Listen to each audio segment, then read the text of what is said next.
So yesterday, in an address to the Democratic Senatorial Campaign Committee,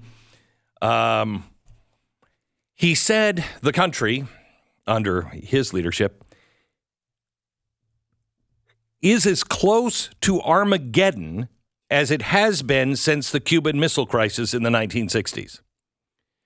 Now, I don't know if that gets a crowd all whipped up, oh my God, yes, I want to give. Woo! I want more senators. So he was in New York, and he started talking about Vladimir Putin threatening to use a nuclear weapon. And he said, Putin was not joking. No joke. When he talks about the use of tactical nuclear weapons or biological and chemical weapons. We have not faced the prospect of Armageddon like this since Kennedy and the Cuban Missile Crisis.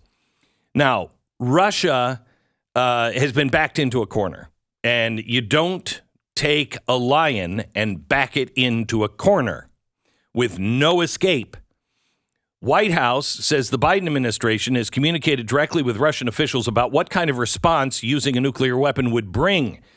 The officials aren't going to share publicly what the U.S. response would look like, but they said it would be catastrophic. I don't think there's any such thing as the ability to easily use a tactical weapon and not end up with Armageddon. This is what Biden said last night. So I think we know what the response would be. It's not like, you know what? We're going to write a strongly worded letter. That's right. We're going to have the UN get together.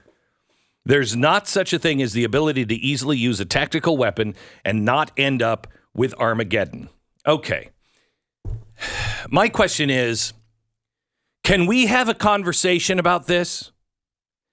Is Ukraine really worth vaporization?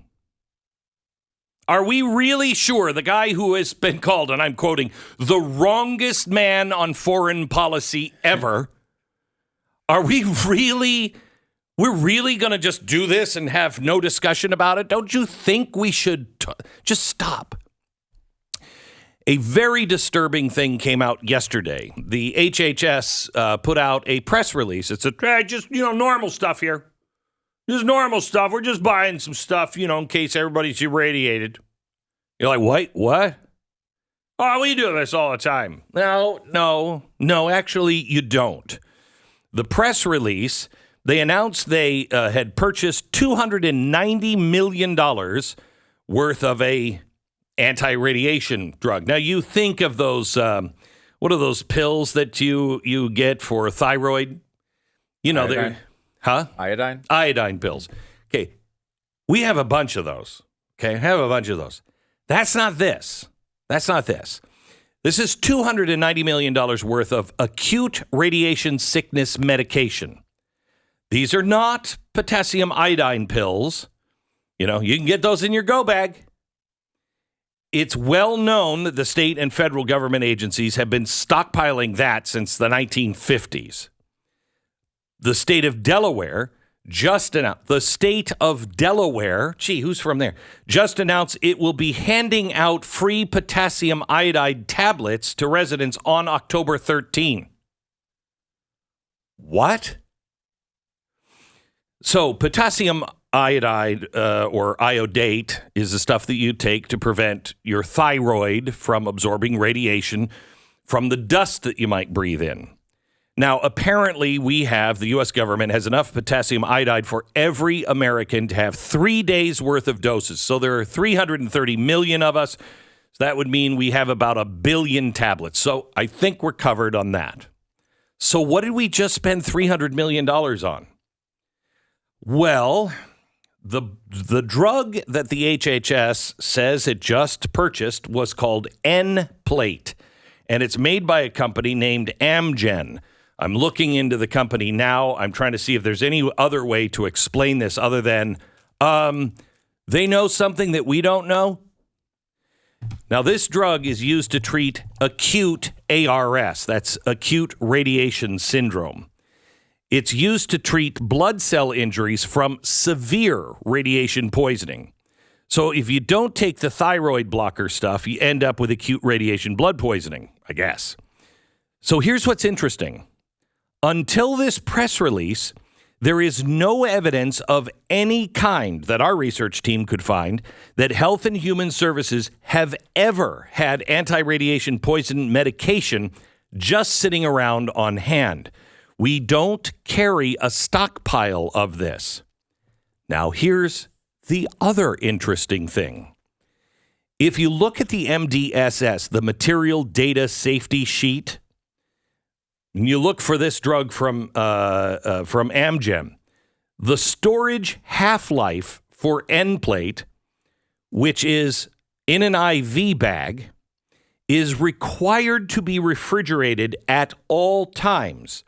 And it only has a shelf life of 18 months. Why did we just spend $300 million on something we've never purchased before? It is for serious radiation poisoning.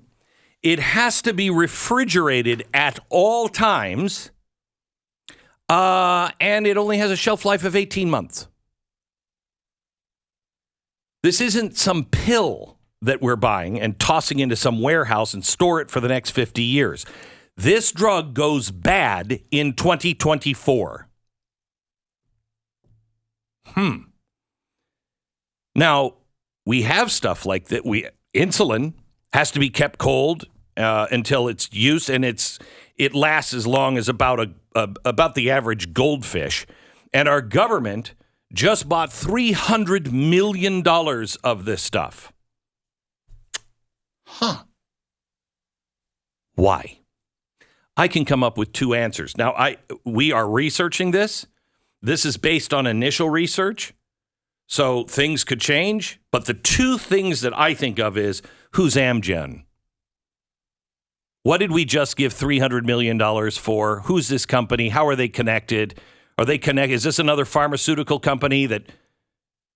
Okay, that's the first one. I don't really think that's right.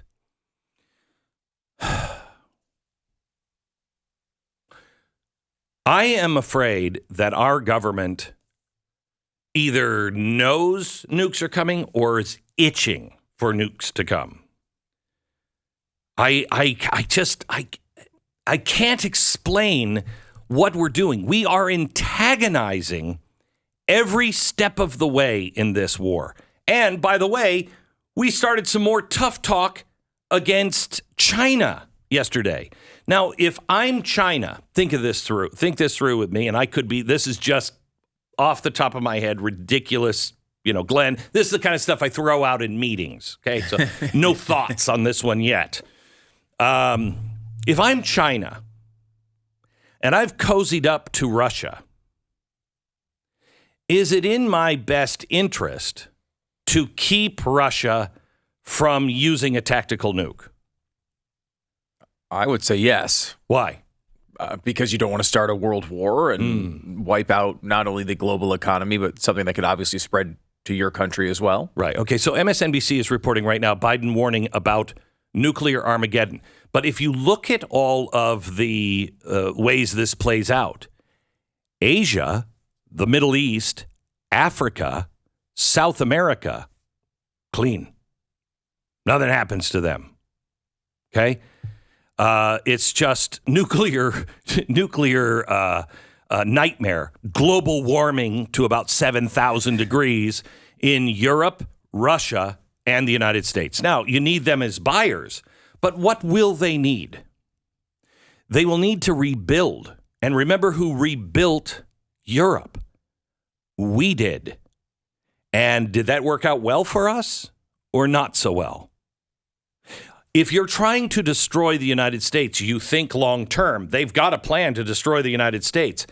But wouldn't it be easier if somebody else destroys the United States and, in the same time, it takes out their other competition of Vladimir Putin? And it just kind of cleans everybody's clock. And, gosh, the world will need help. And, well, we'll have to rebuild it. And, gosh, we have the ships and everything. And well, now we have Taiwan, so we have all the chips, too. And we'll go in there, and we're not occupying. No, we're not occupying. We're just rebuilding. We're helpers. Now, that's a crazy out there theory based in nothing but my own, fiction writing skills. But I don't know if China is really all that opposed to this. Have your enemies wipe each other out.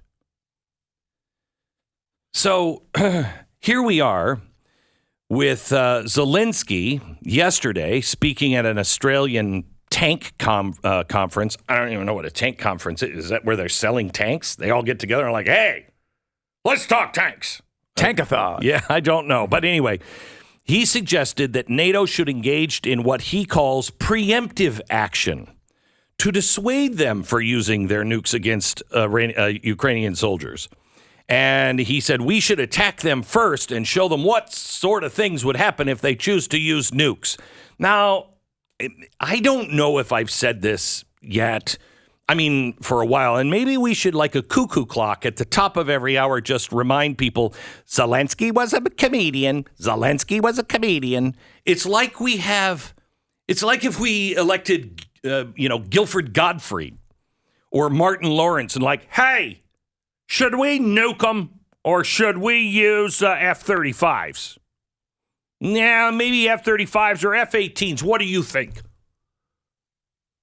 I don't know. I mean, what are we doing? Now, we have a comedian telling us how we should respond.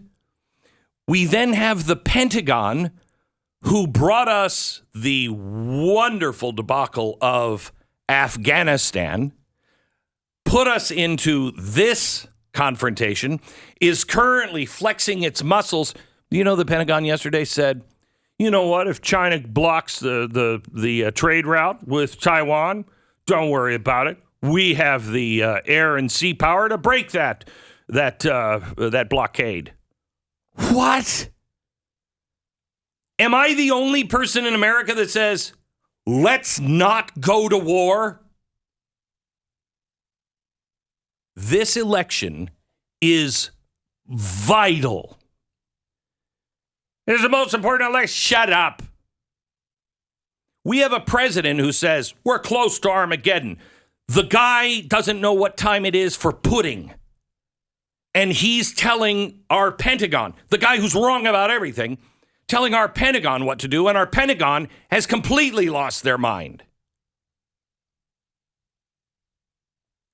We are watching a play, except this time, it's a whodunit murder mystery. Let's go to the play, except the ones who get killed are the audience. You've got to go out and vote. Because if you don't, you're going to have another really, really deeply trained brain like Fetterman. Oh, by the way, I just want to let you know, the Army has fallen short of their recruiting goal, but only by 25%. Oh, really? Yeah. That's good. Yeah. Good news. Good news. So, quick question on your theories here. Okay, because I can understand why I sensed a little bit that you went to many negative conclusions. Let's start at the beginning. Why does the president give a speech at a fundraiser and like, hey, we're so close to Armageddon? Right. And then you add on the fact that we're buying all this anti-radiation medication. That expires in 18 months. So in a let me just put this in a different world. Okay, all right. For just a second. Like a sane one? Let's say we were in a sane world. Okay, we're not, but okay. And we're in a situation where we believe the right thing to do is to stop Russia from advancing. Uh-huh. We're on Ukraine's side. We're funding them with missiles. Mm-hmm. And some really smart person in the room says, hey, guys, like, this could spin out of control.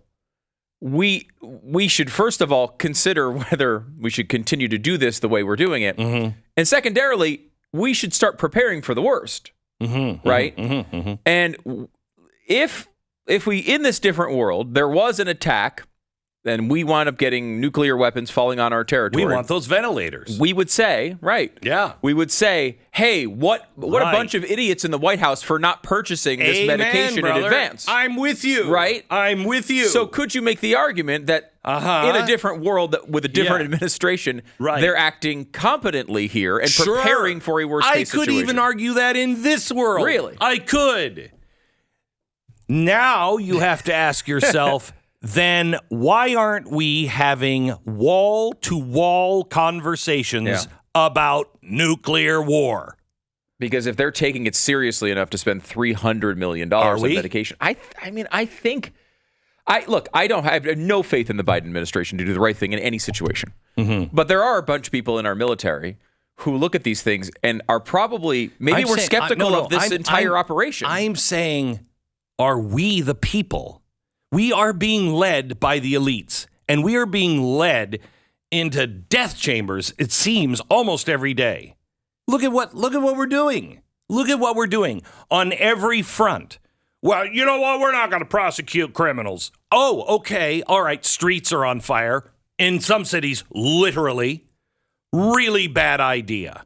You know what? We're just going to keep printing money. That's fine. Are you kidding me? How are you going to afford food in a year?